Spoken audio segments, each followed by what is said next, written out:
The rain was relentless that night, hammering the city streets with the kind of force that made every neon sign shimmer and blur. I was on my way home after another exhausting shift at the office when my phone buzzed with an urgent message from the company group chat: CEO is being rushed to the hospital. Emergency. Need someone to drive her. My chest tightened, and without a second thought, I grabbed my keys and ran. I had always worked quietly in the background, unnoticed, often doubting my worth in a company where I felt like an invisible cog. But something inside me told me that tonight, I had to be the one who mattered. When I arrived at the hospital entrance, I saw her, my CEO, usually poised and untouchable, now pale, her large round belly trembling with every step.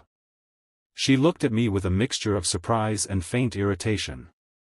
"You're here," she said, her voice strained but sharp.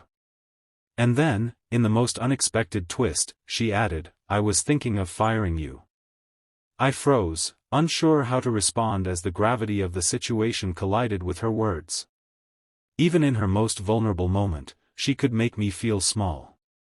But I pushed the thought aside. Her safety mattered more than my pride. I helped her into the car, fumbling awkwardly with the seatbelt, as she clutched her stomach. The city blurred past us in streaks of light and rain. Each red light felt like a countdown, each bump in the road echoing the urgency of the situation. I could see the fear flickering in her eyes, the same fear I had felt countless times in my own life, moments when I didn't know if I would make it through. And in that shared fear, something shifted. Suddenly, the CEO wasn't the untouchable figure who dictated our lives from a glass office tower. She was human, fragile, and utterly dependent on my small act of presence. As we drove, I realized how much pressure she must have been under. The rumors about the pregnancy affecting her performance, the constant scrutiny from the board, the endless stress of managing a company, it all crashed into her face in that moment. And yet, she was fighting through it, refusing to let the pain show fully. I felt a surge of empathy. All the times I had been overlooked, all the moments I had wondered if I was too small or too insignificant to matter, seemed trivial compared to the vulnerability of another human being fighting for both herself and the life growing inside her. The hospital lights finally cut through the storm as we pulled into the emergency entrance. Nurses rushed toward her, but she still managed a faint smile at me. "Thank you," she whispered, and I realized that no words about performance or mistakes mattered anymore. Life had a way of stripping everything down to its essence, and tonight, I was part of something far bigger than any email, report, or boardroom critique. After the rush of nurses and the chaos of the emergency room, I sat alone in the car, wet from the rain, my heart pounding, and I thought about the absurdity of life. A few hours ago, I had worried about my place in the company, about whether I would be fired, and now I had just held the hands of someone fighting for her unborn child. And somewhere deep inside, I felt a quiet pride. Not because I had done anything extraordinary, but because I had shown up when it mattered most. Later, after the storm had passed, I received a call from the hospital. Both mother and child were safe. Relief washed over me in waves, mingled with exhaustion. When I returned to the office the next day, the atmosphere was different. There was a subtle shift in how she looked at me, a recognition that went beyond titles and performance reviews. She didn't need to announce promotions or offer grand gestures. I could feel the respect and understanding silently communicated in her eyes. And in that silent acknowledgement, I found a kind of redemption I had never expected.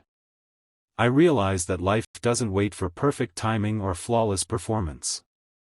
Sometimes, it demands presence, courage, and the willingness to step forward when everything else seems uncertain. That night, I didn't just drive my CEO to the hospital, I became part of a story of trust, compassion, and shared humanity.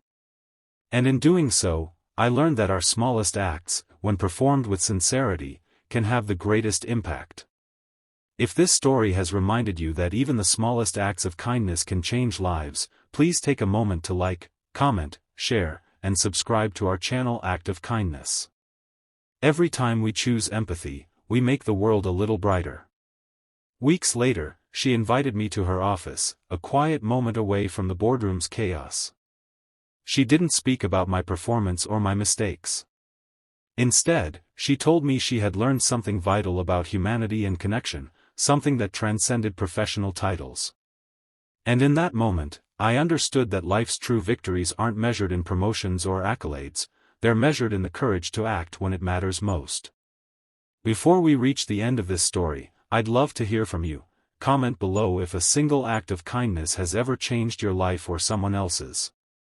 Sometimes, sharing our stories can inspire others in ways we never imagine. Life is unpredictable, fragile, and beautiful all at once. That night in the rain, in the quiet chaos of the hospital, I realized that being present, being kind, and embracing humanity could change not only someone else's life but also my own. If this story touched your heart, please engage with this video. Share it with someone who needs a reminder that kindness, courage, and empathy still exist. Because sometimes, showing up is the most heroic thing we can do.